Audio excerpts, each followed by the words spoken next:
Hey everybody, listen up. I got mega huge news. Meat Eater Live is heading back out on the road.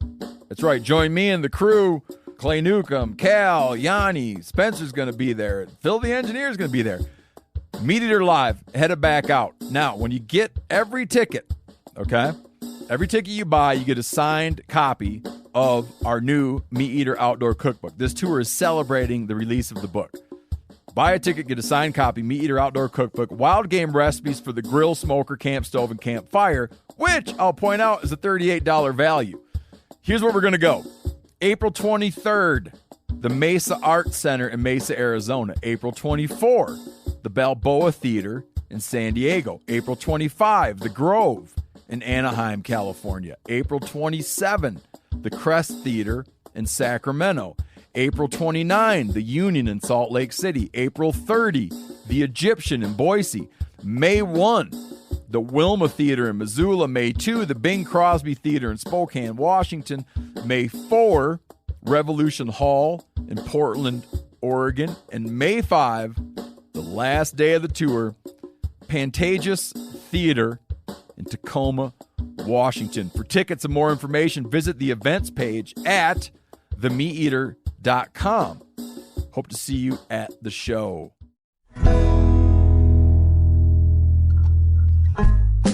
Hey everybody, welcome to another episode of the Hunting Collective. I'm Ben O'Brien. Today I'm joined by Spencer Neuharth and Mark Kenyon. Both of them work on the Wired to Hunt brand, and then both of them work here at the old Meat Eater Incorporated. We're going to talk to you guys about a bunch of really interesting topics, mostly around whitetail. I say that because mostly around whitetail, we had a few little diversions into some other things that you'll be very interested to hear about. But I think as far as whitetail conversations go, and the conversations about what's really going on in that world, I think we hit some good topics. We hit some real sketchy ones too. So hopefully you learn a little bit. Hopefully we either make you mad or make you real happy with some of our opinions on some of these tougher topics. So without further ado, enjoy this episode with Mark and Spencer. Whitetail, you should know that. It's millions, 30 million maybe. Sounds about right. 6 million are killed a year. I know that. Okay. All right. Well, that's something. It's not the question I asked, but it's right. An answer to a question. I want to know what it really is though now, because 30 million was just like a number that sounded right. Okay. Let's give a guess. Like I should know. We already that's a solid baseline. Spencer, So what? if 6, well, I think it's 6 million deer. I don't know if 6 million whitetails are killed a year. I'm going to go Price is Right on this, and I'll say 20 million. Okay. I thought you just say one deer. One deer, okay. I'm going to say 20. 20 million one. 20 million. No, I got 26 million. 26. Mark, it's probably not. It's going to be an estimated number. Man, we know there's more whitetail deer on this the Atlantic quotes that there are as many as 30 million of them roaming the country at large. Whitetail or deer? This is speaking to whitetail deer. Good. I'm glad you passed the test. Right. You can keep podcasting about whitetails. Keep my job. Joined by Mark Kenyon of Wired to Hunt and Spencer Neuharth of the Meat Eater team here. We're going to talk about whitetail stuff. What do you guys think about that? It is something that I do on occasion. Yeah, you've been known to speak on whitetails. To speak of whitetails, and every time I do it, I enjoy it. So I'm looking forward to this every time. So get ready, everybody. It's going to be scintillating. Now, this is the time of year where people don't give a shit about whitetails right now, other than you freaks. Untrue. Other than you freaks that are out there looking for sheds. There's a lot going on this time of year for whitetail folks. Yeah. Not just finding sheds. Oh, but what else? Scouting. A lot of scouting going on. A lot of prepping. Now is a great time to get out there and be hanging your stands now. Get that work done now so you're not doing it late. I feel like you're stretching it a little bit. Planning out-of-state hunts. If you do out-of-state hunts, this is when you kind of get your ducks in a row for that. Yeah. If you manage private land and have stuff you can do like that from the habitat side, now's a great time to be doing things like timber management, hinge cutting. Bored. Be getting some so bored. Food plot Oh my work. god, this is boring. Good time of year for access as well. Yes, knocking on doors. You are into like coyote hunting. Go talk to a landowner. Boring who conversation. is calving and you can get maybe some coyote access that maybe leads to something different. Yeah, down maybe the you line. meet an old man who likes to play checkers. You guys play checkers together. Talk about whitetails. You asked for this, Ben. You I got did. yourself into this mess. I really did. To be fair, So- though, it's probably like the deadest time of year though for a whitetail. All right, now But we is finally this got back to the lowest? truth. If you had to pick the valley in the whitetail season, this is the lowest ebb point of the year. Yes. So what we're trying to do with this podcast is bring it back up, gives people something. Did you hear about that podcast where they talked about whitetails? That's what we're trying to do. That's our goal here. But recently, Mark, you've been out looking for sheds, and you found what seemed to me like a lot of small ones. I wouldn't even say a lot. I found a few sheds, of which they've all been small. It's been a rough It's shed. been a rough hunting shed year because of snow. What's the shed hunting? Partly it's been because of the snow, partly simply because of like travel schedule has not allowed me to spend much time in places where there's the numbers and quality of deer to actually find shed antlers. Yeah. A lot of shed hunting comes down to just the quality of the areas you're in. Yeah. Have you haven't shed hunted at all, have you, Spencer? Not this year. I was recently back in South Dakota, where I'm from, and where I do most of my deer hunting. This last week, but they had like a foot of snow on the ground, so you would find nothing in that case. Nothing. Yeah, I've never really consistent. When I had a lease back in Maryland, I shed hunted a good bit, and I got it when I was fully into the whitetail year. Right, every season I was doing something, but I haven't shed hunted in quite some time. You know, a lot of people that aren't into it kind of dog it. Like, that seems like a stupid thing. You can't eat antlers. What are you going out there wasting your time doing? And I think, from my perspective, it's a love-hate thing. Yeah. But I mostly love it because I enjoy hiking. Like, if you like to walk a lot, if you like to hike just for the sake of being outside and doing that, shed hunting is a great way to do that because it's a way to get out there, stretch your legs, hike around, be outside. And then there's also this little treasure hunt aspect to it, which adds a little bit of fun. And when you do stumble on one, when you do find one, that is a really exciting moment. I saw a thing the other day where guys were advertising guided shed hunts. Yeah. That's pretty crazy. Describe what you think that might be like. It's like an Easter egg hunt. Guaranteed those dudes are putting them out there. Right. They're like, oh, you're a little bit warmer. You're hot. You're boiling hot. You're on fire. You're on fire. There's no way that they're just taking them out for a walk. I wonder what the actual specifics of it are. If it actually entails a guide or is it just access? Like you pay. No, this one to wasn't access. guided. Like you paid to go to a lodge and a feller would walk around with you. Like that. I'll just say that's not my cup of tea. I could see. I think I could be a shed hunting guide. If you wanted to learn Yeah. about shed hunting, like if you had found 2 sheds in your whole life and you're like, what am I doing wrong? I have to dial this in. There could be an advantage to that, like going out with somebody who you know you're going to find sheds with. But otherwise, I can't imagine there's a lot of guys typing into Google shed hunting outfitter. Yeah. But I do know some people I do have friends who really love to shed hunt, who have said to me, man, it'd be cool to, for once in our lives, like get access to the kind of place where you could find 50 antlers in a day. Like you see people on social media having these days on these big managed properties, and like myself and all my friends, like we don't have that kind of thing. Yeah. So when we go, it's usually like public land or something we knocked on the doors of, and if you're lucky, even in the best places, to find 10 antlers between a group of 5 or something like that. So once in your life to go somewhere that's just loaded with deer. Just brown antlers everywhere. Like, I don't think I'd pay money to do that, but I certainly wouldn't mind like getting invited to go along on something like that, and just that'd be kind of fun. And you would travel like 3 states away because you do that. Oh yeah, I've traveled across the country for good shed Yeah. hunting. I hope non-hunters are listening to this and they know how crazy we are. Because I was thinking, yeah, I'd do that too. Yeah. I would. Like, it's hard to describe why it's that much fun, but like it's just like if you like being outside, like I said, there's just something really neat about being outside, and then searching for something, and then occasionally finding it, and then antlers. To me, like holding an antler in your hand is just like a really cool artifact of a life. Like seeing something that used to be part of a living animal and that is now something you can hold in your hand and touch and feel and spin around. And like there's fascinating objects on their own. And to be able to find a bunch of those is just... Well, you develop these relationships with those animals, man. And you're tracking them all year round. It's fun to find you're finding literally a little piece of them. Which brings me to, what's your favorite kind of shed to find? Like a little blood on the pedicle. Does that get you going? Like, does that... I wouldn't say like I What gets you going? Yeah, I don't necessarily value like a freshie any more than You call it a freshie? Yeah, freshie. Okay. But it would be like Hashtag noteworthy. freshie. Yeah, hashtag Yeah, okay. freshie. It'd be noteworthy. They'd be like, oh, look at this one, fresh. I mean, a fresh antler is nice. Like I definitely prefer something that's not been chewed on by animals and stuff, just simply because it's just pretty. It feels good in your hand. It's just a cool thing to. But like an old That's chalky good. chewed up one is just Yeah, it's like, whatever. it's not quite as aesthetically pleasing. Do you feel, though, it would be more exciting because you're like, well, nobody found this, and I somehow stumbled upon it? The old chewed up one? Yeah. I guess that's one way to look at it. Yeah, you don't seem excited about that, Spencer. Yeah, not too much. Even when I lived within like 10 miles of where I primarily whitetail hunt, I just didn't get into shed hunting that much. But I would, like for the reason of cabin fever. Like South Dakota winters are pretty awful. And by the time like March rolls around and there's nothing else to do, sick of ice fishing, sick of being inside, like shed hunting sounds pretty good at that point. So I can get into it. So you're for saying that when reason. you're at you're most desperate, Yes. you can barely think about anything else to do. You've read Yes. all the books.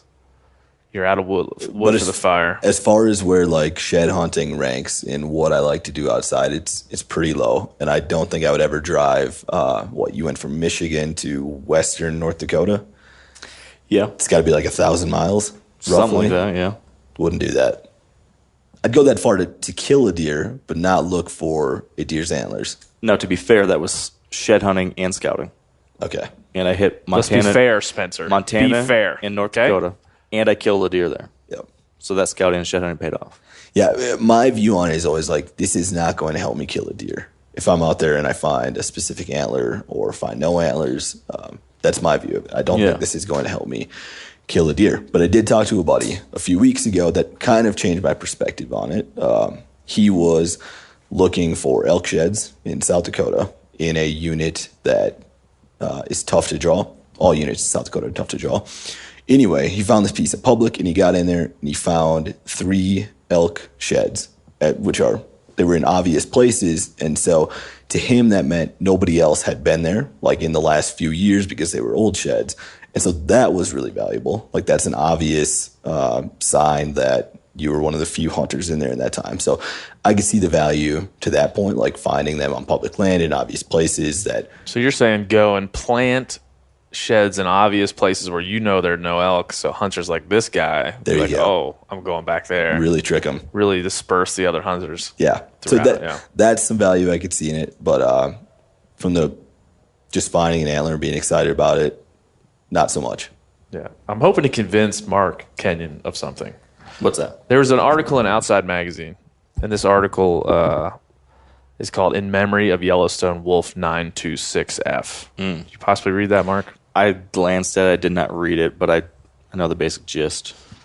Like the deck here is kind of like she was a survivor and an alpha, and then she was legally shot and killed by a hunter. Yeah. Yellowstone Park's legendary wolf researcher Rick McIntyre reflects on the life of one of the park's most famous canines, and this guy waxes about Wolf 926 Yes. in a way that I respect. Like I would never make fun of his relationship with the animal.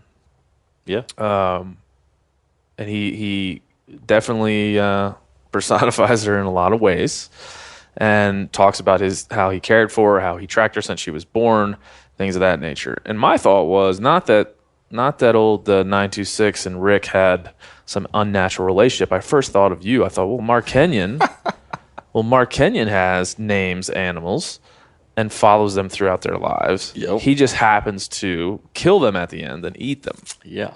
So I want to convince you to write an article where you, maybe like for Frank, would write this eulogy like this fella did for a wolf, but then at the end you would like, and I shot it and I ate it. And convince end. Outside to publish it next to that. Yeah, and convince Outside to publish it. Are you willing to take that on? It'd be a very interesting pairing, that's for sure. I don't know if that's... Because you had started like, I remember when Frank was born. Like, in all seriousness, no, not to that. But it is interesting that you bring it up, because like when I saw that article, I was like, oh, geez, like some serious anthropomorphization. Good. I didn't say that word because I always stumble over the pronunciation of it. So thank you for that. You're welcome. That just goes too far. And you see this a lot with the wolf debate.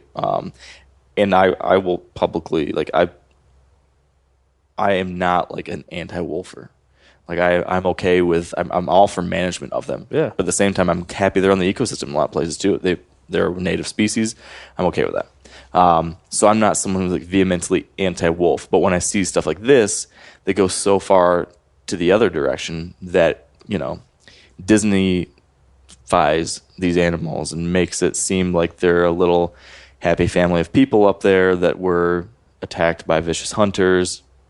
And this whole relationship that they kind of contrive from watching something in the spotting scope or whatever, I kind of roll my eyes at it a little bit. Not that I don't respect the fact that they appreciate and respect these animals so much, but something like the way it's talked about. There's a strange parallel. Rick says this: she had a long, exciting life and overcame great difficulties. Tens of thousands of people got to see her live that life and were inspired by her grit and determination. Her family is carrying on. Next April, her adult daughter will likely have a litter of new pups at the pack's den. In my attempt to deal with the death of a wolf I knew so well and admired so greatly, I thought of something I could do.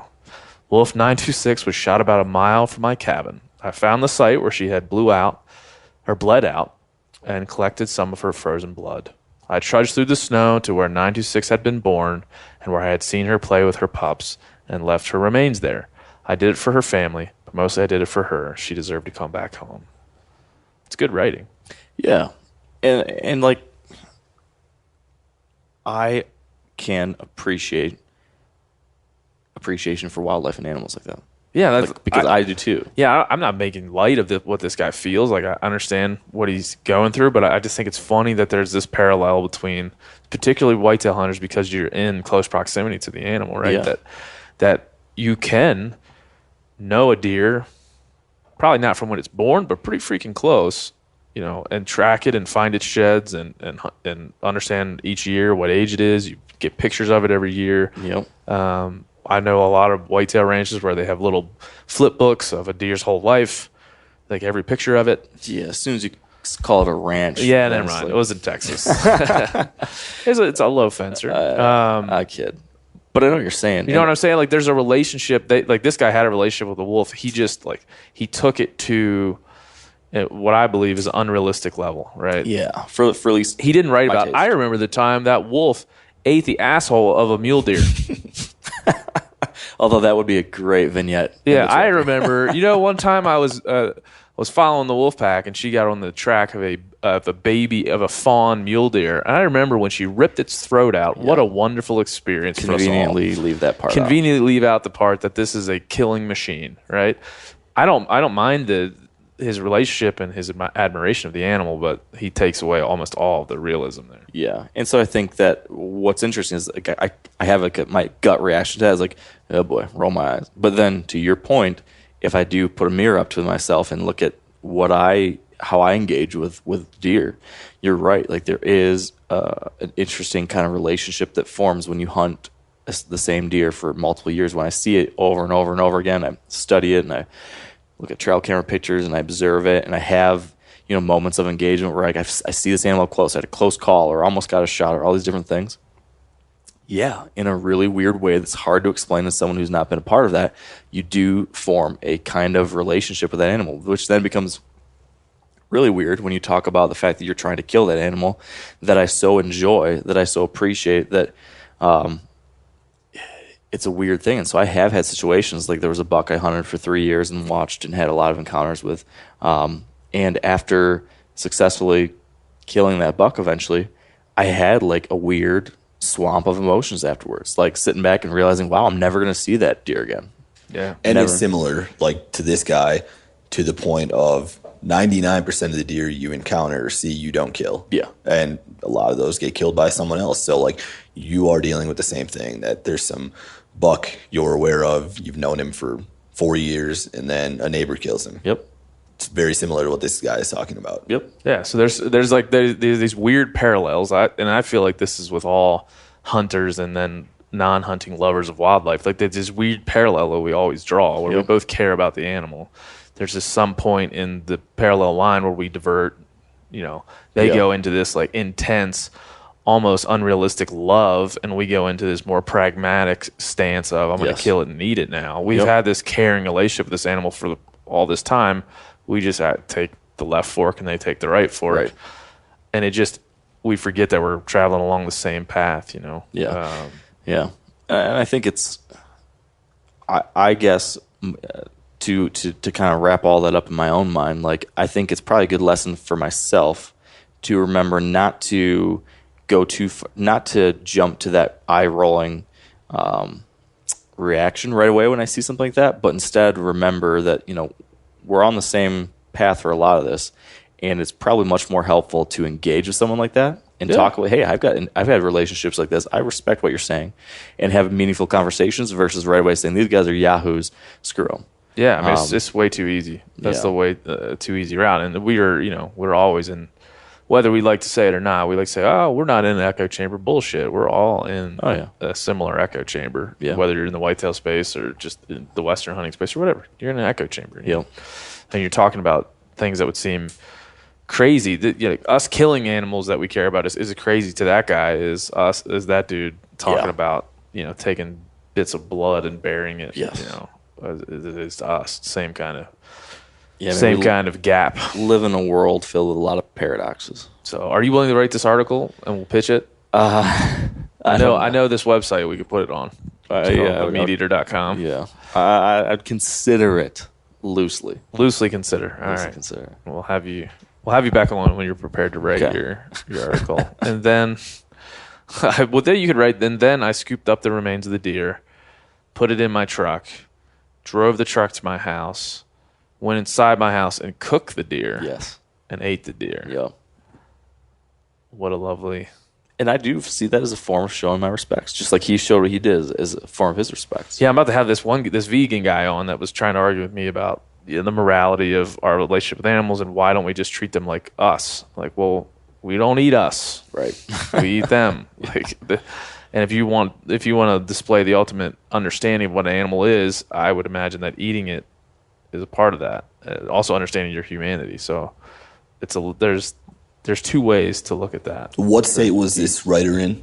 This is Wyoming. Wyoming. So, Mark, you could go to Wyoming, learn the deer herd in that area, name a few deer, wait for that wolf to kill one of those deer, and then write that article. I think that's the proper response. I like it. Your wolf killed my deer that I really liked. Yep. And then you'd be like, I remember when deer 1, 2, 3 was killed by wolf. Was born, and he was yet 3 hours old, and wolf 926 came around the corner and ate his whole entire body. Yeah, this has got lots of potential. It's quite poetic. I remember when 123 was pooped out by 926. What a day. What a day. Yeah. What a day. Yeah. All right, we'll just gently move on from that one. I want to move on to a subject that's near and dear to my heart, is that if somebody shoots a big giant buck, as Steve Ranella would say, and we're talking like big bucks, we'll say for sake of this conversation, it's either a record-breaking animal of some kind, right? We'll stick to whitetail since that's our thing, or a deer over 200 inches. My question to you two is, why do immediately all other hunters hate that person? Number one, I think that's maybe more obvious, but why is it always that had to be a farmed deer, that had to be a high fence deer? Mm-hmm. Even if, like in the case of an article that we ran on our website, even if record book keeping organizations are saying if the Boone and Crockett Club or the Pope and Young Club is saying we accept this into our record book, that means they've done the research and they determined it to be fair chase. Why are most folks' first reaction to throw that shade over those types of things? So I would first say that I don't think most folks jump to that. I think it's similar to almost anything these days. Like you throw a political topic out there, there's always a very vocal minority. Yeah. So I think this is the case of the vocal minority stealing the spotlight on something like that. Okay.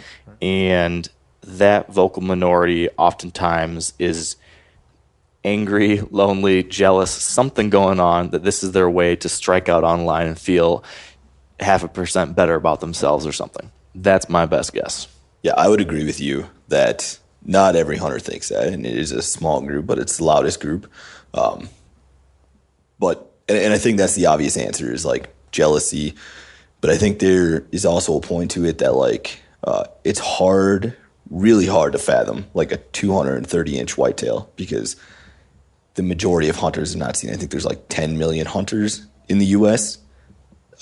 Every one of them, besides like the one guy who killed it for the most part, has never seen a deer that big and is not used to deer growing that big. But we are in the golden age of deer hunting, specifically for whitetails. Yeah. So it's hard to fathom that there are deer that big out there. Yeah. Especially Could be. depending on where you live, too. Like, if you live in a state that you almost never see a 120-inch type buck your whole life, to then see a 230-inch buck online, it does seem kind of unfathomable. Yeah, and like most recently, the buck that was killed by Brewster in Illinois. Illinois is a giant whitetail state. Yeah. Like that's not hard to believe that there was a 328-inch whitetail walking around there. That's still incredible. Luke Brewster. Illinois seems like the appropriate place for that to happen. But the last time, like a notable whitetail record dropped, do you remember what state that was in, Mark? Tennessee. Yeah, I remember Which, that. if you and I made a list of like the top 20 whitetail states, that would not be on either one of our lists. Absolutely. And so that one, it's easy to understand how people were skeptical when there's an enormous deer out of a southern state like that is not known for whitetails. Yeah, I mean, I think being skeptical is always important, right? That's something that we should all be willing to accept, right? And there's been a lot of folks who shot. I remember a guy out of Pennsylvania shoots this farm deer, takes it over, throws it in a field, walks up on it, tells because he was jealous that his brother had shot a really big deer the year prior, and investigation comes out and says, okay, this is bogus. So that happens. So that creates the environment where skepticism is healthy. But I mean, I just want to read you. We posted on the Meat Eater Facebook page an article that Spencer wrote. And we said, breaking news, after rescoring the Luke Brewster whitetail, the Pope and Young Club has determined it's even larger than previously thought. At nearly 328 inches, it's officially the biggest wild buck ever taken. And this thing, if you haven't seen it, look up a picture of it. It's a bizarre looking deer. It's a bizarre looking deer. It's pretty wild. Yeah, I haven't looked at the comments, but some of my guess is people are going to like reference steroids or something like that. Or here we go. High Get fence. ready. Get Okay. ready. Stop posting this obviously farmed deer. I am so tired of seeing it. Total bullshit. That guy says. This guy says, Meat Eater is losing credibility with posts like this. The deer on the left, which is the Brewster deer, is obviously on the juice. I miss the old days of Meat Eater. There's too much clickbait. The Barry Bonds of deer. It's pretty funny.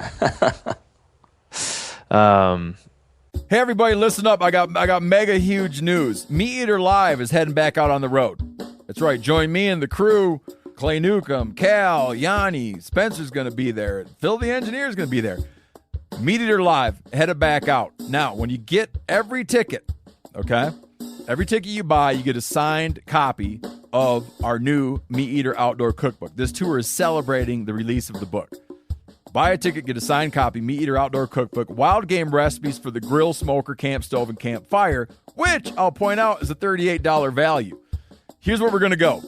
April 23rd, the Mesa Art Center in Mesa, Arizona. April 24, the Balboa Theater in San Diego. April 25, the Grove in Anaheim, California. April 27, the Crest Theater in Sacramento.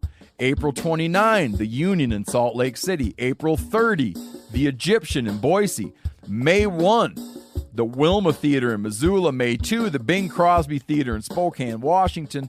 May 4, Revolution Hall in Portland, Oregon. And May 5, the last day of the tour, Pantages Theater in Tacoma, Washington. For tickets and more information, visit the events page at themeateater.com.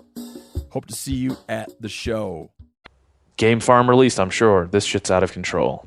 I mean, this is pretty much every other comment, 50%, 60% of the commentary here is about this.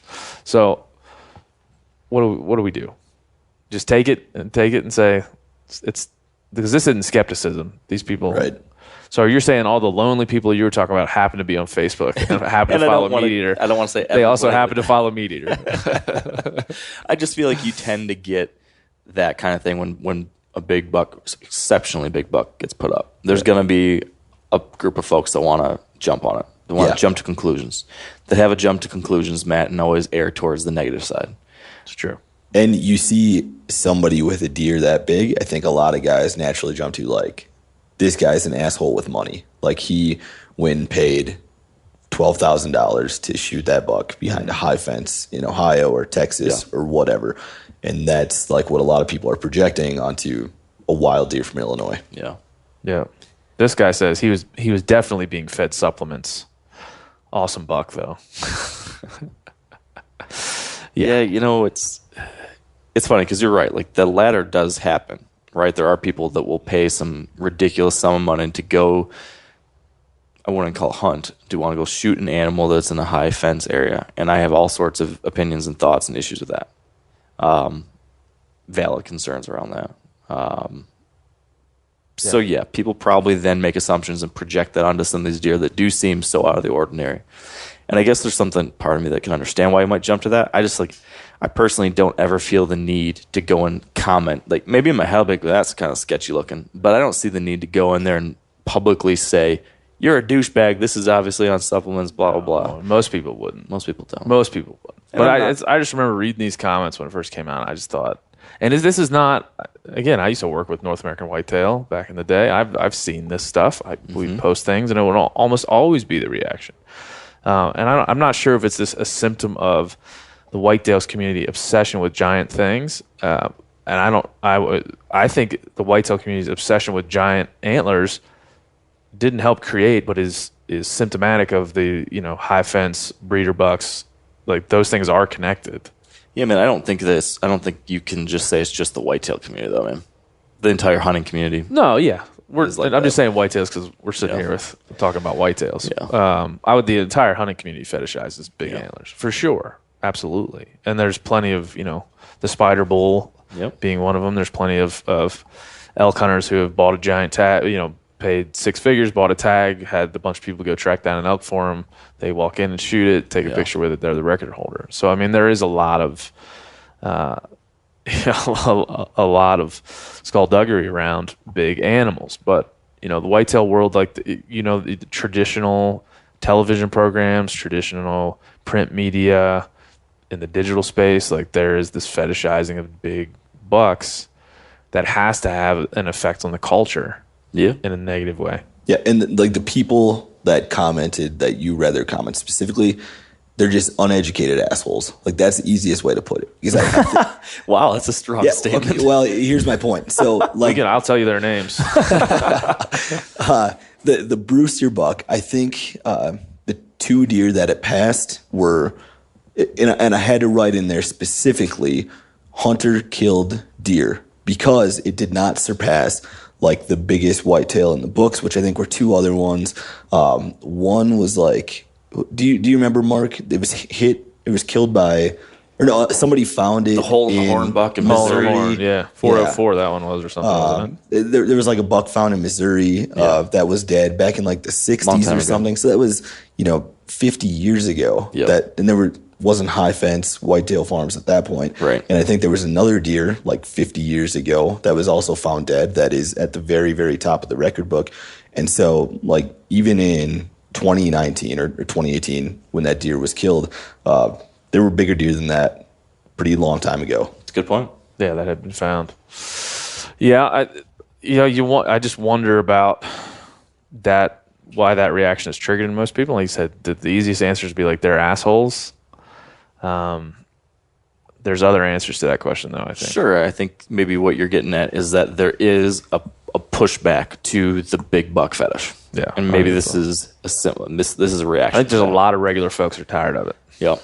But again, I think given a chance, they would shoot that buck, right? Everybody would shoot that buck given a chance. But I think there's a lot of people that are just tired of it. Some people said in those comments they would not shoot that buck, though. I remember someone saying, like, that steroid deer, I wouldn't shoot that thing. Like, wild deer, better eaten. But that person's an asshole. Yeah, I don't think anyone wouldn't shoot. Like, to your point, I agree in that it has gone overboard in a lot of ways, in the way we hero worship people that shoot big deer and try to assign some kind of value or skill level to a hunter, or people self-assign to themselves, like, I'm a big bad hunter because I kill all these big 200-inch bucks or whatever. I see that being like ridiculous. I don't think that high-scoring bucks in any way represent some type of skill, in most cases, to a certain hunter. In many cases, it's just a product of where you happen to be, or good luck, or, I mean, in some cases there are guys who spend a lot of time trying to find animals like that, and you can't say that that didn't take them some amount of work, and things like that. But in general, I think that the way I look at antler score and stuff like that now, to me, just personally, is like, do I find big bucks exciting to see, fun to hunt, like awesome, and just like a cool, enjoyable, interesting, fascinating animal to look at, see, hunt, look for? Yeah, like, they're just cool. You can't help but look at an animal like that and marvel at what is a relatively rare thing in a species, an animal that reached a high age, that has the genetic potential to grow large antlers. I mean, that's a beautiful, cool, rare thing. So I don't think there's an issue with appreciating that. No. And I certainly do. And I think also it's fair to say that even the people that get pissy in comments, stuff like that, even they appreciate that too. Like, well, that's a heck of a buck. Like, that's cool. There's a lot of like, oh, steroids, but great buck. Yeah, but I think the frustration begins like when we start saying, like, or when people start feeling like they have to kill deer like that to feel good about themselves, or to be a quote unquote big hunter. Like, there's like self-worth things that get tied into all this now, because we're saying, oh, such and such is so amazing because he's killed 5 booners this year. Yeah, and then I think everybody else that says, well, I won't even see a 110 or something, then there's going to be some bitterness. And there's shows like Team 200 and right. You know, people like Spook Span who have like that's how they get their street cred. And I think, like I said, I think culturally, hunting, it's appropriate to, you know, want to or lust after like the rarity of a large ant. Like, that to me is appropriate. It's not something. It's something that I do. If I see a big buck, I'm not gonna be like, nah, I'll keep looking.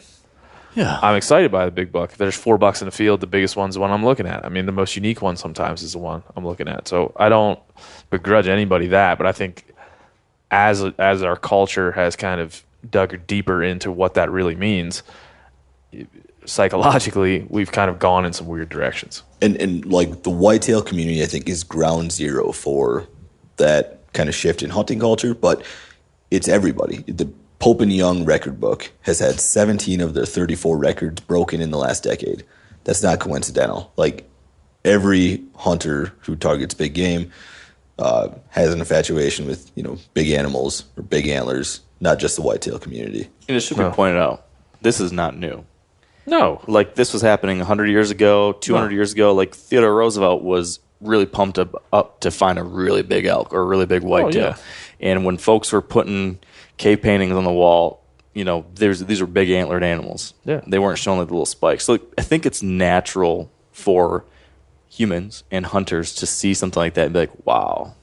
But media and culture and all these things have probably cranked it up too far. Well, that's yes. I think, like I said, it's appropriate. And like, the bigger question I don't think any of us could really answer is, why is it natural? Like, what about that? What about that animal and our relationship to that animal makes it natural for us to desire to shoot the biggest one, right? I think we have posthumously started to, you know, we'll get into shooting young bucks here, but we've posthumously assigned it to management, right? Like, if you're saying that, you know, the QDMA style of whitetail hunting didn't come into play in the 30s, sure, right? Didn't come into play at the turn of the century. Yep. So we've posthumously kind of added that to the ledger of reasons why we do it. Yeah, I think it's definitely part of it now. Yes, but certainly not all of it. That in specifics, but yeah, I don't have any answer to why it's natural. I could try to articulate it, but I don't know that I could very well. Yeah, and I think that's a problem. That's part of the problem. It's hard to articulate why it is the way it is. I mean, I think it's my guess is that it's a combination of just the pure aesthetics. Like, it's just aesthetically, when you see a large antlered animal, just like when you see a huge bear, just like when you see a huge lion or any kind of large, formidable, top of its species type of feature set. Like that's just an aesthetically impressive thing. Just now, why that's impressive, I can't answer that question. But maybe it goes back to our long ago ancestors that are used to having to be able to assign some kind of value to an animal based off of physical characteristics or size that would help us understand if it's dangerous, if it's worth pursuing for food, whatever. Way back in the day, maybe that's something that was helpful for us to be able to ascertain by visually, looking at an animal like that, maybe. And I do think the rarity of something makes the value higher too. Whether that be a mineral, whether it be an animal, whether that be a nice pair of sneakers, things that are rare are always looked at as more valuable.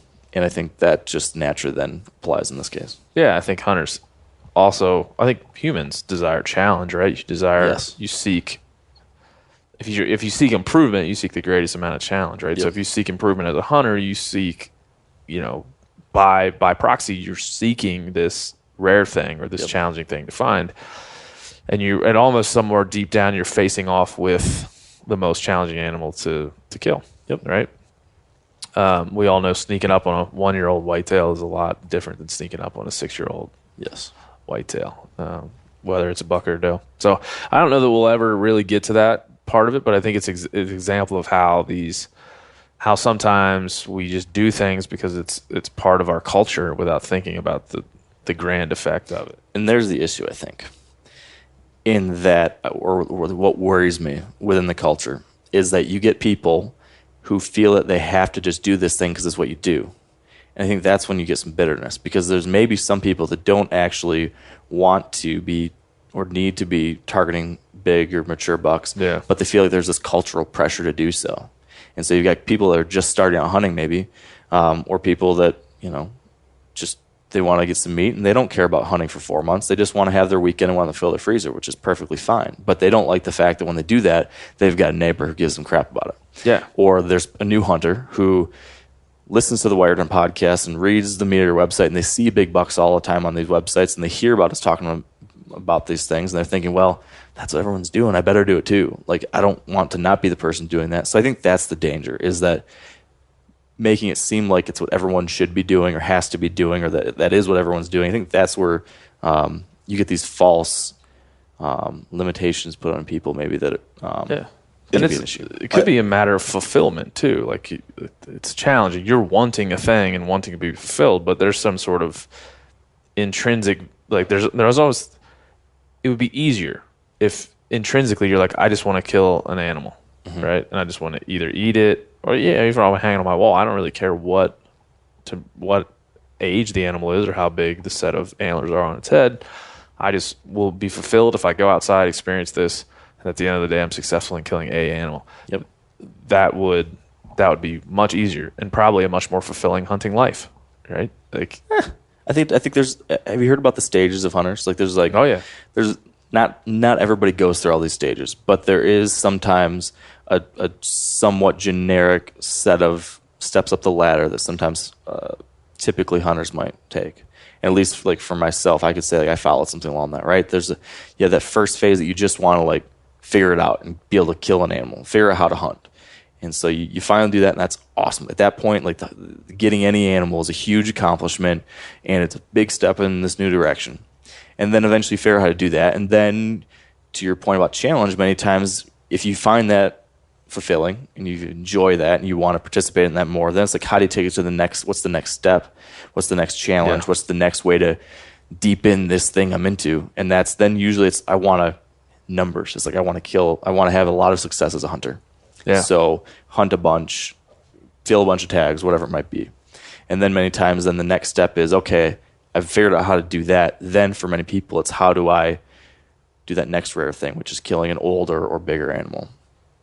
And then again, that's a challenge thing. And then eventually many people get to the point where I've checked the boxes. I've had these really long seasons where I hunted these deer for a long time. I've killed some big mature bucks. That was really exciting, and I learned a lot, and I became a great hunter. Now I'm not quite as interested in that. I mean, it's still fun when it happens, but now I just really want to see my kids have success, or I really want to help other people have success, or I really just want to be out there and enjoy the scenery and just soak it all in and think back on all those great memories. I don't need to pull the trigger now to still enjoy just the process. I think a lot of people go through that. You don't have to. So that final one's kind of like a Buddhist mentality. I think maybe you so. eliminated the craving, right? Yeah. Because that's a big thing in Buddhism, like the Four Yeah. Noble Truths, right? Yeah. You eliminate. They're basically just saying you're eliminating the craving, right? Mm-hmm. And that's will bring a less desirous and more happy life. Yeah. So I think a lot of people. Not to bring Buddhism into fucking whitetails, but here I am. That'd be an interesting podcast to do right there. Yeah, it would. And this is something that can't be measured in quite anecdotal, but I feel like maybe we've hit the climax already of like big buck media and big buck culture. Like if you think back 20 years ago, the only way that you were getting like anything around whitetails, it's not the internet. It was like DVDs that were called Big Booners Volume 10 or like on the Outdoor Channel or through one of the magazines that puts, 180-inch whitetails on the cover. That's not so much the case anymore. There's a bunch of different YouTube channels of amateurs, like us that are out there and get jacked about killing a public land deer or, are stoked about killing a 120-inch whitetail with a gun, whatever. But that wasn't the case with whitetail media maybe 25 years ago. And now that it's not just such a limit of options, that it's magazines, DVDs, or the Outdoor Channel, I feel like we're coming down from that of just being kill giant deer. Yeah. Because there's so many more voices, I guess, in the space. Yep. There's a diversity of options and a diversity of demand from people. Like people want to see stuff that's closer to what they experience in the real world. And there's definitely people that are starting to share that. And I think it's great. I think it's good that there's all these different things out there. I think it's great to show all the different ways of hunting and all the different types of end results and validate all of them. Like they're all great. If you want to target mature bucks, go for it. That's awesome. There's a lot of cool things about it. If you want to go out there and shoot young bucks, go for it. It's awesome. Do whatever is fulfilling and legal. It's going to be different for all of us. I just think that I have nothing wrong with being intrigued and interested in targeting mature bucks myself and talking to people that are like, that's cool. It's fun. It's interesting. It's certainly nothing to be ashamed. There's certainly nothing we have to apologize for. And I think the same thing goes both ways. It's just just making sure people understand, especially for new people that are just getting into it. That's been something I've always tried to do. I've always tried to emphasize this within the Wired to Hunt podcast is you're going to hear a guy today who's going to tell you about how he killed 200-inch bucks this year. And is that interesting? Is that rare? Is that kind of crazy? Yeah. And it took some interesting strategies and tactics to do all those things. Interesting. But I just want to make it clear that interest is not what it's all about. This does not make you a lesser hunter or a less interesting hunter because you haven't done anything like that. I've always tried to make sure that when new people get into this community, they don't fall into this assumption that you have to be. Yeah, that's that extrinsic piece of it, right? So they see their motivation is to kind of be part of the club or please the social media followers, or that's where the mousetrap or the maze of social media gets. We're dangling the thing that you want. We'll put you in a maze to go and get it. Well, if you post just what you want to post or just what makes you feel good, that's not going to work here. Here on social media, that's not how this works. Right. You post what other people want to see, right? And you post the kind of hashtags that get you noticed. You post the kind of things that get you noticed, and now you have you're the mouse that found the cheese in the maze. Right. But if you decide to take another path, it's going to be a whole lot longer until you get the desired number above your name on Instagram. Yeah, it just depends on what you want. It depends on what you want. Some people, it's all about trying to get those validators, right. And so there's lots of. I think that's it's a part of every community. I'm sure it's part of the fashion community. It's part of stuff, just like it's a part of the hunting community. People want to take shortcuts. People desire to be known. Yep.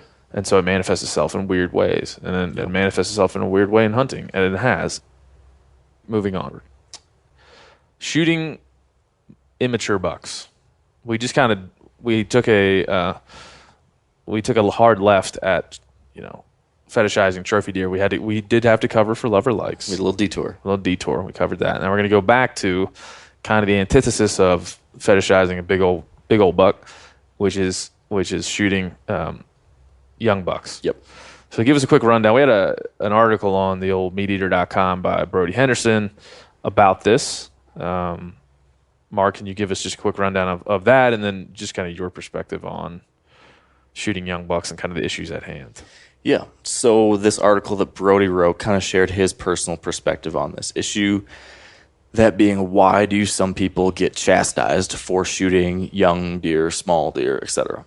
And I do think this is a symptom, a little bit of this conversation we've been having about the big buck mania, about all this value being applied to big deer, big antlers, so much of that within the media, and then now in our culture, people are really excited about big antlers, and what you get is sometimes people that are super gung-ho about that, super gung-ho about their own personal goals, that they then put that on other people. And so if they see someone shoot a young deer that is not going to help them reach their own goals because they want to see and kill big deer, they will then ridicule that person. And so there's certainly some of that going on, which is a big-time bummer. I'm not happy about that kind of stuff, but it is a reality. It happens. And so Brody's article kind of laid out,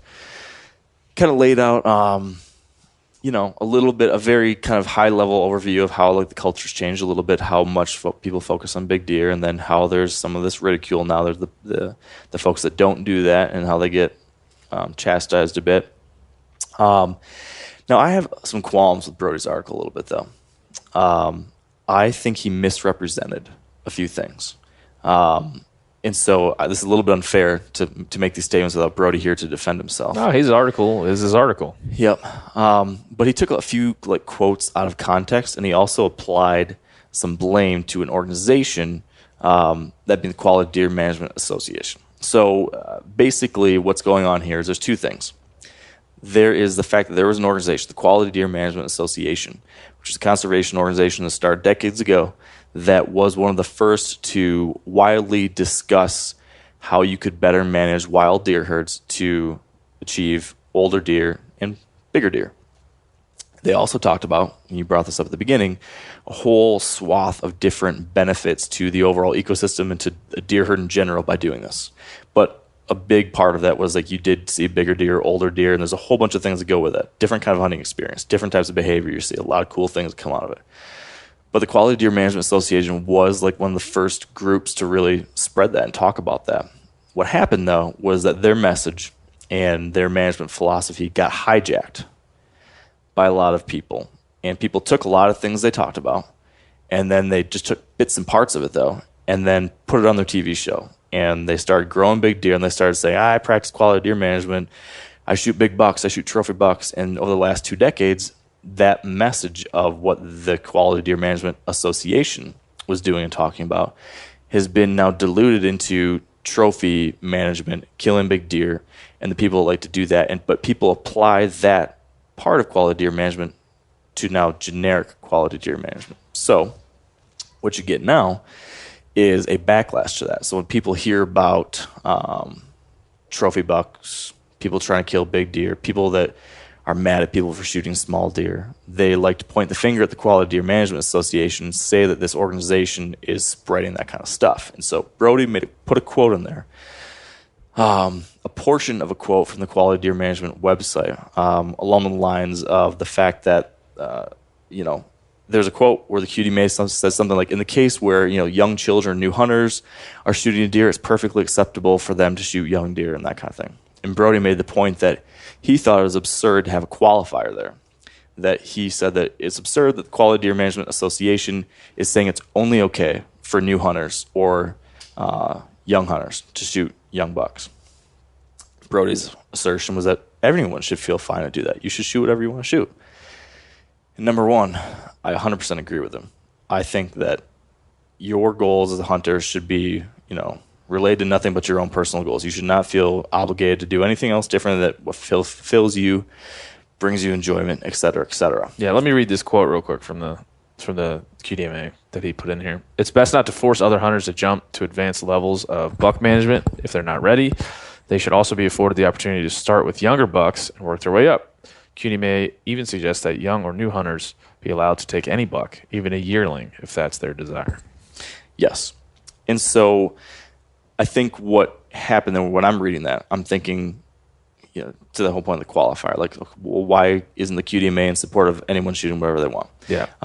I will say that Brody did include a quote at the end that did show the director of conservation from the Quality Deer Management Association specifically saying, very clearly, hey, like we support anyone shooting, whatever it is. You can read that quote too. Yeah, I'll read it to you.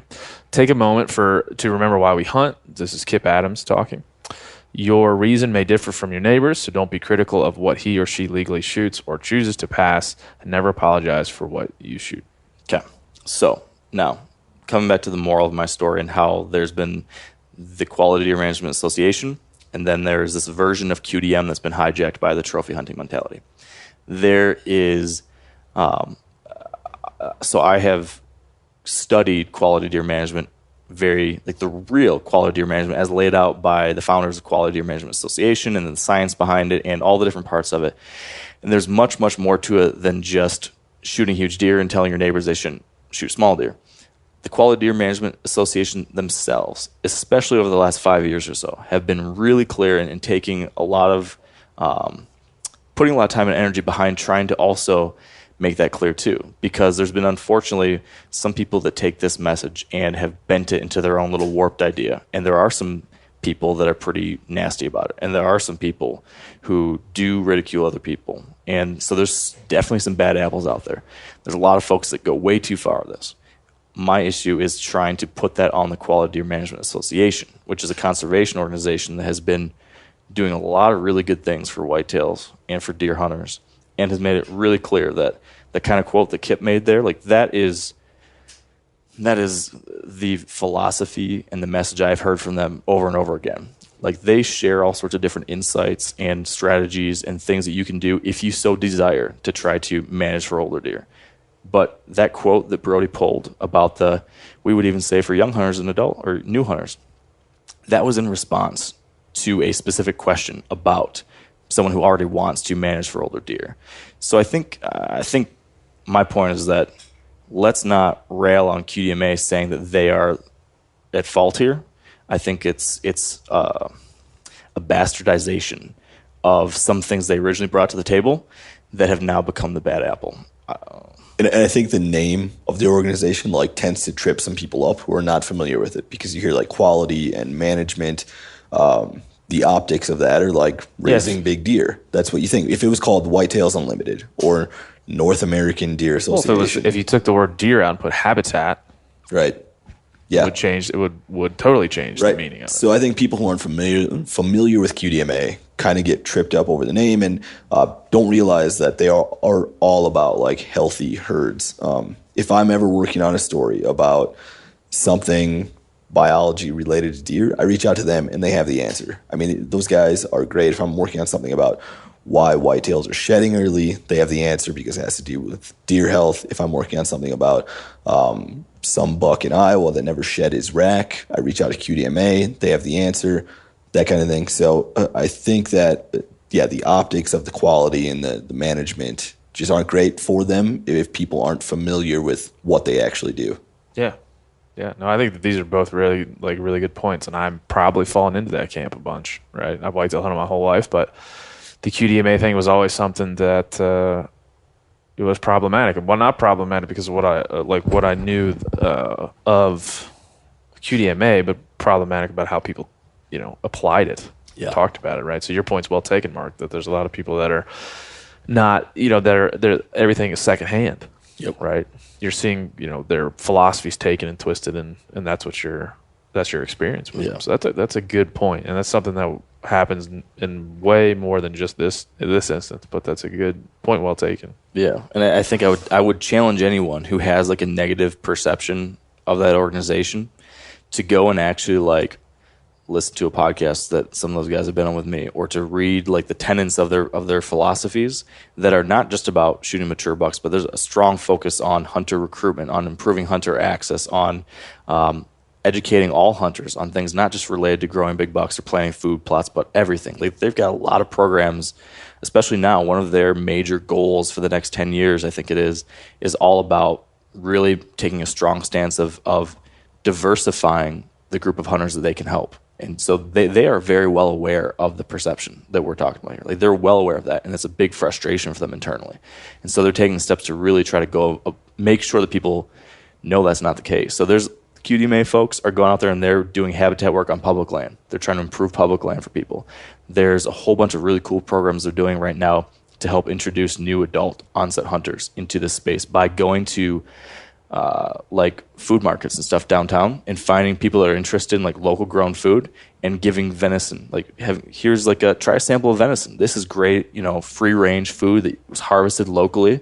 If this tastes good to you, if you want to try to learn how to start harvesting your own meat, we'd love to teach you and show you. So they're doing some really cool things that are benefiting all hunters, not just guys that want to shoot big bucks. Yeah. And I just think that's like an important thing to know. Yeah, and that was even recognized by, I think it was like the New York Times maybe, that has no preconceived notions of what QDMA is. They had heard about that, and they went and did an article about adult onset hunters and QDMA, like helping introduce them. And so they are doing like a ton of good things. Yeah. So like the general sentiment of Brody's article, I 100% agreed with. Like, no one should be feeling pressure to have hunting goals that are tied to somebody else's. Let me read you his closing paragraph too, just to add. Sorry, I keep interrupting. There's nothing wrong with wanting to kill big bucks and wanting more of them around for future hunting seasons. However, if we're all being honest, using these arguments to make a case against anyone who is happy with a young buck is based primarily on selfish motivations that should not apply to all hunters. Yep, I 100% agree with that. And I think any rational hunter would agree with that you shoot what makes you happy as long as it's legal. Yeah, but there are definitely some people out there who don't feel that way, unfortunately. Like, I know there are some people that are, and I would point to them as hole in the boat pokers. These people that are like really nasty about this stuff and like so intent on pushing their personal goals on everybody else. I think you're putting holes in the boat. Yeah. So I'm not okay with that. I'm okay with Brody's article. I'm 100% in agreement with what he said there. My only issue is just I feel like he kind of made it look like QDMA was the problem. Yeah. And that was the one thing that I would. That makes sense. I mean, I've always found that when you look at this issue, and I was a part of it in Pennsylvania when I was growing up, and other places near where I grew up in Maryland, they just started putting in minimum point restrictions, right? I mean, I feel like that's an effective way to go about this if there is a management issue. Because in my growing up, if you saw anything that had spikes on it, you shot it. Yeah. And that's everybody. Yeah. So opening day rifle season on state ground, I mean, there's more than one time where I had, bullets pretty close to me, right? Right. And there's one time where I shot a buck that had 3 holes in it or 2 holes in it or something like that. Yeah. And it was a forky, right? And so when stuff like that starts to become prevalent, then maybe there is time to do something. I can't pretend to be some expert in that, but I think minimum point restrictions are certainly something that sometimes can be. Yeah, and that's effective. That's like the nasty debate going on right now is around APRs. Yeah. Antler point restrictions is kind of how people refer to them. And that is a case where we're getting some of this nastiness happening where there's a difference between this could be a whole podcast itself, so I'm not sure we want to go down this road right now. Well, we can briefly touch on it. But it's a weird quandary for me personally too, because I personally my personal goals would be more easily met, and I would enjoy things more often in that specifically towards my own goals if APRs were in effect in the places I hunt. Because having some kind of minimum point restriction, an antler point restriction, does lead to more young bucks reaching older age classes. It's been proven in many different cases. So can we just stop there? Yeah. Our North American model of wildlife conservation says that our, animals are regulated, and they're regulated by science and wildlife biology. Yep. So this isn't. Let's be clear. When an APR is put into effect, it's not put into effect to by state legislatures. It's not. They've tried to do that. Well, but, the folks in the state legislatures, it would be proposed by a wildlife biologist or a state game manager that believes that this is necessary for the health of the population. Is that?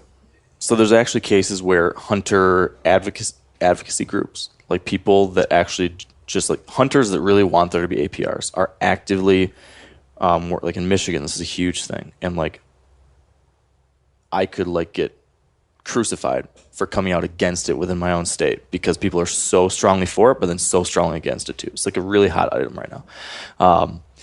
So there are people like trying to get ballot initiatives, and there are people showing up at NRC, like National Resource Commission meetings, and pushing for the DNR to do this. And so there are possibilities of some of these things being proposed and put out there, not just because of biologists thought this was the right thing to do, but because hunter advocacy groups are saying, hey, this is the right thing to do. And they're trying to show that they're showing evidence for it. And there is evidence to show it's the right thing to do in many cases. And for example, in Pennsylvania, this was something that came from the biologists originally saying, hey, this is the right thing to do to deal with our issues. And so it's like a combination of both. Yeah. Well, that's and that to say, to follow up on the point I was just making, I think it's when you're looking at local tuna populations, you go ask the tuna fishermen. I mean, there's empirical evidence that they have that biologists just don't have, right? So there is some credence to hunter groups saying, look, we're around these animals, we hunt them, there are less. Yep. We got together and said there are less quality or less in total population, right? So that's not to say that that's totally defunct way to go about this, but at the end of the day, it has to be in agreement with state game biologists. Yeah, and it comes down to, you see this across western states and different places. Like many states, state wildlife agencies have to make a decision between managing for opportunity or quality. So is this going to be a state where there's going to be lots and lots of deer so that you can go out there and you can shoot a deer, there's going to be tons of them? Or do we manage for a more balanced quality, quote unquote, herd, which many people would argue is like the better choice from a pure science standpoint. It also, though, leads to a better situation from a big deer standpoint. So you get people coming to it from both sides. You get people that want big deer, and they're not really care about the other things, but they do. Like there are those people that really want the big deer, and so they really push for this. So the issue then becomes: are we doing what we talked about in reverse? Yeah, where we're applying our personal goals. If we're trying to make the point or the argument for it outside of the science, if we're saying, hey, I want more mature bucks, I want to see more big deer, that would be fun. The things that happen outside in the woods when there's more mature bucks. There's a lot of different things that happen when you've got mature bucks in the population that I personally think are really exciting and great to see. Explain what those are, because I think for the most part, the voices that people hear, like pushing for APRs, are those who want like a cultural shift and just kill bigger deer. Yep. But not many people are aware of like what the herd benefits are. So explain that. So a few things. There's a few things like from a hunter standpoint, you would enjoy different experiences in the woods. For example, when you go from a place like Michigan, where there are relatively not many mature bucks, to a place like Iowa, where there are relatively higher numbers of mature bucks. When I first started hunting in Iowa, I'd never heard a buck grunt in the wild. I'd never had heard a snort wheeze in the wild, all my experiences in Michigan. I'd never seen bucks fight in the wild in Michigan. I'd seen very little actually chasing, like extreme rutting behavior. All these things are much rarer to see in an area where there's not a relatively balanced herd, because there's not as much competition, there's not as many mature bucks that are the ones who demonstrate that kind of behavior. So from a pure like wildlife hunting experience, having a balanced older age class, you get to see a lot of things that naturally happen in the whitetail world that you do not get to see in a place where there's no old deer. It's a very unnatural thing to be hunting in a stretch of landscape where there's 15 females and 5 or 6 bucks, and they're all 1 year old. That's not a natural thing in the world, but that's that's the case in many states. So when you flip it around and you go to Iowa, where there are these mature bucks, you get to see and experience a lot of things that are natural and exciting as a hunter. Now, as far as benefits to the herd itself, there are many benefits too. Harder to articulate without getting into a bunch of wonky science stuff, but that damn science stuff. Yeah, but one simple thing that is easy to point to: when you have older mature bucks, you've got a more natural rut. You're gonna have a rut that is tight. So by that I mean you're gonna have a period of time when most females come into estrus and are ready to breed, and most of that breeding happens within that tight time window. That's going to happen more often when you have a balanced age structure.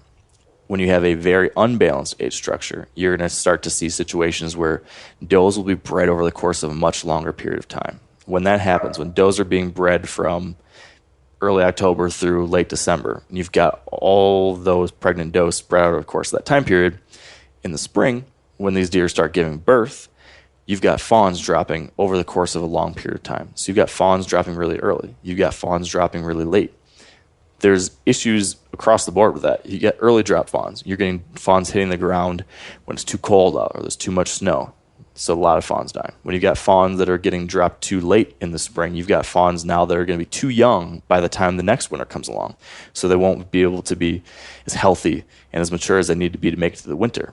And then secondly, when you have a bunch of fawns spread out over a long period of time, predators can very easily, over the course of 2 months or something, kill the 5 fawns that are here now, and the 5 fawns that are here next week, and the 5 fawns that are here next week, and very easily hammer a fawn population. Predator swamping, is that what it's called? So this is what actually happens in a balanced herd is predator swamping, where you're stealing my hot tip-off word or whatever it was. So what happens in a natural deer herd is that when you have mature animals, when you have a balanced, relatively natural herd, you're going to get a tight rut. The tight rut's going to lead to a tight fawn drop, where all fawns, or the vast majority of fawns, will all drop within a tight window. So imagine how much harder it would be for a predator population to kill all of the, let's just say, 20 fawns if they all drop within a 5-day window, versus how much more difficult or how much easier it would be for them to kill all those 20 fawns if it was spread over the course of 2 months. But by that I mean, like, a coyote is not going to kill 20 fawns in 2 days because he's going to have his one, and that's going to take him for a couple days, and then et cetera, et cetera. So there's a whole bunch of benefits like that just then lead to, like a trickle-down effect. Sounds like we need to get out of our own way here. Like, in which way? When you start to say that hunters are, well, personally, I'd love more big bucks to be around. Okay, great. That's not how it works. That's not how it's purported to work, at least. Right. There has to be more evidence. Right. But it sounds like what you're saying is there's more evidence to suggest that your desire for big bucks aligns with the best way to manage a deer herd. Yeah, and another thing that a lot of people don't make a point about when you look at the bastardization of QDM is a lot of people, when it comes to QDM, the folks who aren't really looking at the holistic approach to it, they're going to say, pass young bucks, shoot big bucks. But they forget a big part of actual quality deer management is the fact that we are trying to manage a deer herd to the correct carrying capacity of the habitat. It's a really important thing, because if you don't do that, if there's too many deer for the habitat, you've got very unhealthy deer. You've got deer that are not, all sorts. I mean, the whole bunch. There's so many things that comes in, right? I mean, the economic thing comes in, where the more hunters we have, the more money we have to manage the wildlife, right? So if we're saying you can only kill big bucks, you're likely going to have you're going to have less hunters. I mean, if you're telling young kids you got to sit here and wait for a big buck, it changes their experience, right? So you have this conundrum that says we can't. I mean, if we want to, and it's crossbows the same way too. Like, you want to have more hunters, you would want to have crossbows allowed. I mean, that's just, to me, that's pretty common sense. Yep. It's related to common sense. So you have that, but you also have how many people live in a state, right? There's way more people that live in Michigan than live in Iowa. Yes. Multiple times more. There's 311,000 bow hunters in Michigan compared to, I think, 57,000 in Iowa. Yeah, and so I think there's millions of people. There's like 7 million people more that live in Michigan than live in Iowa. I don't know how I know that. So let me. And guaranteed there are more deer in the state of Michigan than there are in the state of Iowa. There are, again, probably. I'm sure of that. I'm sure of that. I don't know the exact numbers either, but I'm sure of that. I can look it up here. But so you have to understand the cohabitation elements and the economic elements and the variables for how much land there are, how much carrying capacity is there. And so I think boiling it down to, like, I just want more big bucks so I can have a better experience. It's like, look, man, great, good for you, but that's not how this works. The democracy of wildlife doesn't work for you. Yep. It works for all of us. And that's how this is. And so any advocacy group that says we're arguing for this so we can have a better experience is, I think, hurting the cause, which seems to be buttressed by the science, buttressed by the wildlife management philosophies. Right. Now the counter to that would be with that some of these organizations are pointing to the science. It's like, hey, if you're pointing to the science, yes. I'm saying if anybody ever stands up and says, look, I'm in the woods and I'm seeing less big bucks and I really would rather stay home, so please change the put in an APR so I can have a better experience, and my kids can have a better experience and shoot more big bucks. So like, yeah, that's your value. That's your value proposition. That's not everybody's. Yeah. The problem is that both of those two things are happening at the same time, right? Like the science supports it in many cases, but then you also have the emotional argument that a lot of these people have, which is what gave them the passion to really want to push for the science. That's a tough one. Because it is like the personal experience. Let's not sit here and pretend like our experiences don't drive the choices that we make. Like, of course we want to have a better hunting experience if that's something you love and whatnot. It's just how do you go about it and how do you try to implement it. And the interesting thing is that I don't know the exact numbers, but I think in almost every case where the APR has been applied, whether it be in the northwest part of Michigan or in Pennsylvania, other places, I think Missouri too, usually at first it's very contentious. But like leading up to it's very contentious. After a few years of it being around, satisfaction is like very high. So usually people really like it. But there's still a portion that doesn't. Yeah. So the question is then, what's more important? Is it if we're looking at satisfaction, number one, how important is hunter satisfaction versus just the pure science of it? And then number two, do you make your decision because 67% of folks are satisfied with that? And you say, well, a significant majority approves. Or do you look at it and say, well, but then we're leaving 23% or 33% or whatever it is that aren't happy with it, and it's not hunter satisfaction, right? This is not how our conservation model works. It works on, does the science and biology say that this is the best thing for the animal? But in Michigan, they are looking at hunter satisfaction to help make those decisions. Like again, that goes back to the economics, likely, right? So if you said like we're upsetting all the hunters, they're not going to come hunt anymore, right? The state I don't know what the percentage is for Michigan, but roughly 60%, 70% of revenues that are coming into state game agencies are from hunter dollars, right? So I could see why they're considering that. I'm not defined, but the only real way to weigh this out is to say how do we best manage for a healthy herd of animals here. Yeah. And APRs aren't always like the answer because as far as big buck states go, out of the top 10, like Boone and Crockett whitetail states, 9 of them do not have any APRs. So it's not like it's mandatory that you have to have an APR, or it's always going to turn, Michigan into Iowa, whatever it might be. But I think Mississippi is a good example. They introduced APRs, and within a few years, I think last year, they had the highest percentage of mature bucks, meaning 3.5-year-olds, being killed in the country. Yeah. And a big reason were those APRs. Now, it's hard to gauge like how many hunts that ruined for people that were out and otherwise would have shot a young deer, whatever that might be. But I think you made a good point that like at some point it becomes accepted and everyone is more satisfied. Like a decade from now or a generation from now, people would be happier that those APRs are there. No different than like if you had a lake with a bunch of walleye in it and there was no regulations on take or size, and someone put a slot in, there'd be a bunch of pushback, but down the road, everyone would probably be more satisfied. Yeah, it's a short and long term, but it is a messy situation when you're relying on $100 to manage the herd, right? So now you've connected those two things, which we have done, and to great success. There's more white-tailed deer now than ever. Yeah, so we can't complain about that. But you could say like we've connected the $100 to the management of the game or how we spend to manage the game. So you've connected those two things, without understanding the impacts of those, right? So if it's all about, healthy herds, how are we going to pay for them? Well, hunters got to be happy. They got to be coming to the gates, man. They got to be going through the turnstiles. Yep. So there's no wonder it's contentious. Yeah. And what's even making things more difficult than now is that there's become such a disconnect in many states between that agency and the hunter population and animosity in many cases that now the hunters don't even believe that the wildlife agencies have their best interest or the herd's best interest in mind anymore. So it's becoming a thin Michigan between APRs and then this whole CWD thing. And you're seeing this all across the country. A lot of people, all sorts of conspiracy theories now these days about how these agencies are in cahoots with such and such and such and such. Insurance companies. Yeah. It's just a money grab. You're hearing a lot of really crazy stuff. So an agency can't even make the case for a change like this based off pure science because hunters won't even believe it now. Yeah, that's tough, man. And that's that's a broader thing to think about. But I appreciate the breakdown of that, because I think it's something everybody should understand. That we're so entangled with this process as hunters. We fund it mostly, at least partially fund it.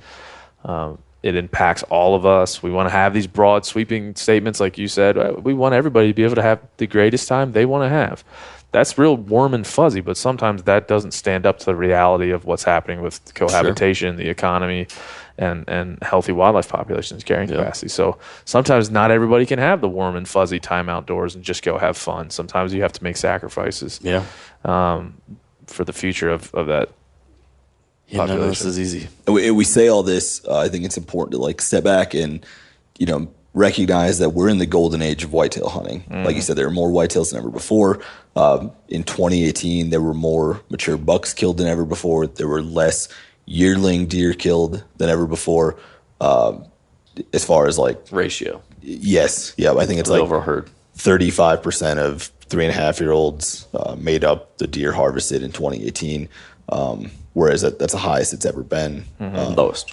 No, mature bucks. There were more mature bucks than ever before killed. Sorry, I thought I'm confusing you and myself with numbers. You're right. So, of the total harvest, it's on par with the lowest it's ever been as far as what percentage 1.5-year-olds make of the overall harvest, and it's at the highest that 3.5 or older have ever made up. Yeah. So, like we discuss all this, and it's important to recognize that this is the best that deer hunting has ever been.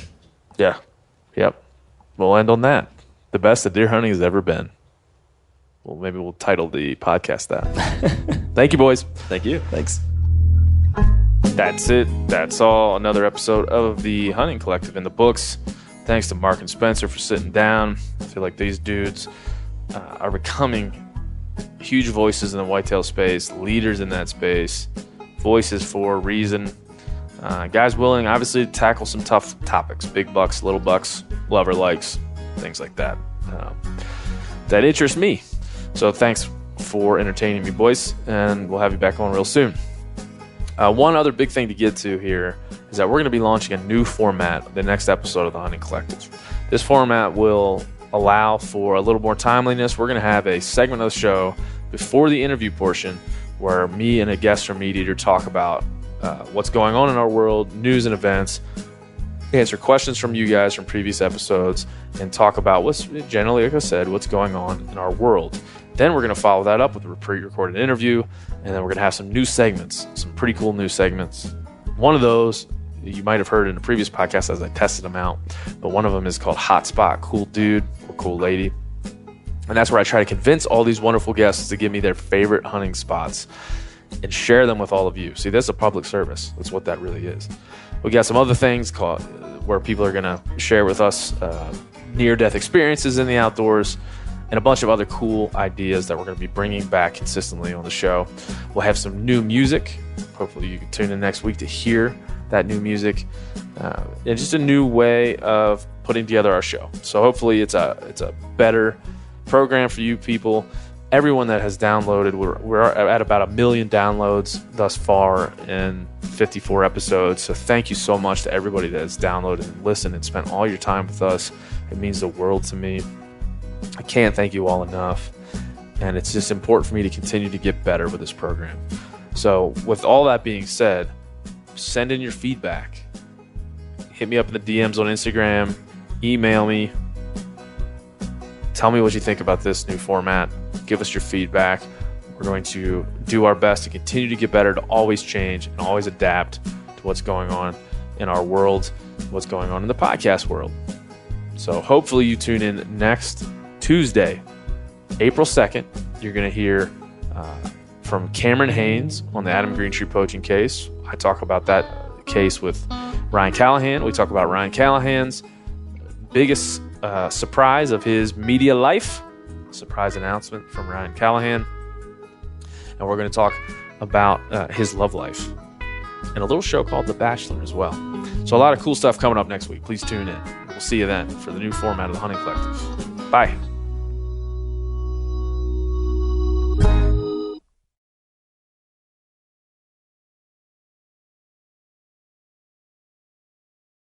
Hey everybody, listen up. I got mega huge news. Meat Eater Live is heading back out on the road. That's right. Join me and the crew. Clay Newcomb, Cal, Yanni, Spencer's going to be there. Phil the engineer's going to be there. Meat Eater Live headed back out. Now, when you get every ticket, okay? Every ticket you buy, you get a signed copy of our new Meat Eater Outdoor Cookbook. This tour is celebrating the release of the book. Buy a ticket, get a signed copy, Meat Eater Outdoor Cookbook, wild game recipes for the grill, smoker, camp stove, and campfire, which I'll point out is a $38 value. Here's where we're going to go. April 23rd, the Mesa Arts Center in Mesa, Arizona. April 24, the Balboa Theater in San Diego. April 25, the Grove in Anaheim, California. April 27, the Crest Theater in Sacramento.